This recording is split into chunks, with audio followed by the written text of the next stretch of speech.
Hi guys, so iluluto na natin yung ating nabiling ulo ng lapo-lapo. So ito yung ating mga sangkap na gagamitin, ano. So ito yung ulo.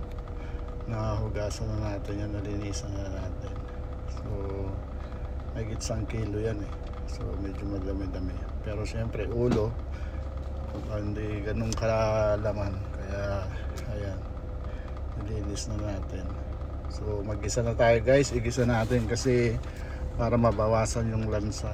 Alam naman natin isda malansa, lapo-lapo, ulo pa. So ayan, ibang paraan ng pag isigang natin siya. So ayan, nilagay na natin yung luya, nilagyan ko ng ilang pirasong bawang, kunti lang. Tapos sunod natin syempre sibuyas, kunti lang din.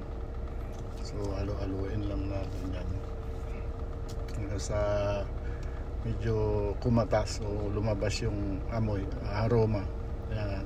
Diyan na rin yung sibuyas guys. So may kamatis din, konti lang din ng kamatis na ilagay ko, pero magdadagdag ako pag may sabaw na. Ayan. So ilagay na natin yung ating isda, ulo ng isda. Tapos di natin lalagyan ng tubig yan guys. Hayaan natin yung katas niya, yung yan kumatas na siya, para yung lansa at patuyuin natin konti. So ayan, ganyan lang guys para mabawasan yung ayan, tinubigan na natin kasi na, so medyo fast forward ang ginawa natin. Tapos nilagay na natin yung ito yung gulay na ilalagay lang natin, okra saka lettuce lang.